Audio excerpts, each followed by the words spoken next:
Alrighty, this is it. The end of the beginning of Ashore. So, all right, I am excited for this, and we're gonna have more added on to this. So this isn't the last video.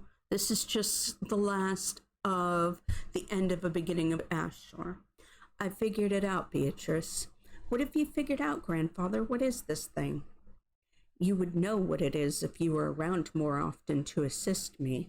Okay, now, here we go. Remy is walking in and being all sneaky, and they don't notice him in the room. I don't know. I just wanted to point that out. So Remy's in the room. He's checking things out. But, you know, it's not actually mentioned here. This, Beatrice, is the culmination of all of our work.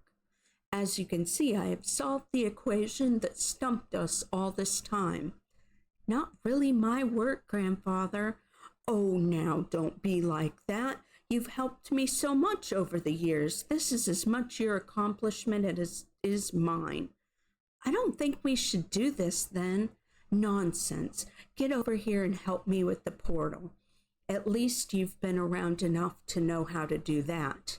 I know it will work this time, Beatrice. All I need to do is connect the two. The dimensional shifter will be boosted by this, and then we will be saved. Have I told you how glorious it was where I come from? Glorious, yes. Can I go, please? Here, help me with this lever. Shh, Bea, we need to leave now. Beatrice fainted from the exertion it took to teleport both of them out of the lab. Remy dragged her to the nearby river and submerged them both. The sun suddenly shone green-white and rapidly doubled in size. The increased rate of radiation raised the temperature within minutes. The ultraviolet rays became blinding. Anyone who was out of doors at that moment perished. In rapid succession, different skies flashed in and out of existence.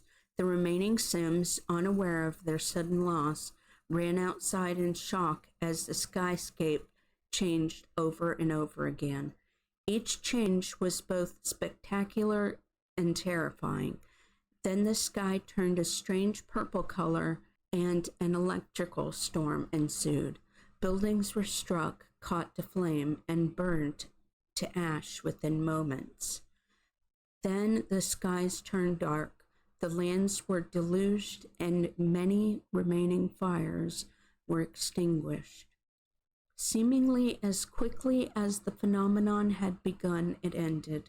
It was then that the people of the lands that would become known as Ashore, named thus because of the ashes left on the shores of the river that connects the lands, became aware of their great loss. I can't believe I'm getting emotional over something I made up. It's sad. Okay, just give me a second. I'll calm down. You may think that you know the rest. The survivors gathered together, and little by little, more of them joined the group that would become like a family. Perhaps they clung so tightly to those who remained, knowing how much they had lost. Very slowly, they began to rebuild their lives and their homes. But the day that Beatrice approached Elsa and Mac, everything changed. Ever since that terrible day, she and Remy, who now found himself trapped on their world, had been working to understand what it was that her grandfather had done in his fanatical search for the world he had come from. And he had come from another. Of this they were sure. The world was Stratusburn. Just letting you know. That's spoiler alert. Okay, I'll go back. They discovered that there had been an upheaval of nature, which still continues, but instead of shaking and jumbling of earth and rocks, there was a shaking and jumbling of space and time.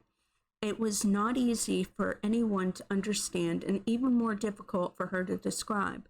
She told them that there are different worlds parallel to their own world, same planet but different dimensions. She believes that her grandfather did indeed come from one of these alternate universes where the land was shrouded in an eternal fog. Likewise, their dimension had previously resided in an eternal summer. But whatever Beatrice's grandfather had done with the machine that he'd attached to the dimensional portal changed that. The terrifying immediate effects were not their own weather, but that of a parallel dimension that snapped in and out of their own. The drifting in and out of dimensions continued. Somehow, they seemed to have become less erratic and instead on a perfect cycle known as the turnings. The warning that Beatrice felt was important enough to make herself known for was that the merging with aligned dimensions will get stronger. The change in weather that they have experienced thus far will be nothing compared to what they might endure in the future. There was also a small possibility that the slipping in and out of parallel worlds might have other unknown effects in the future. Unfortunately, there's no planning that can be done for the unknown, and thus we begin a new chapter in Ashore and keep a wary eye out for other changes we might encounter in the future. Okay, so that's it for the end of a beginning of Ashore. Let me look at my list. After that, we have the Stratus Burn intro, as I've mentioned. Stratus Burn is what I started up.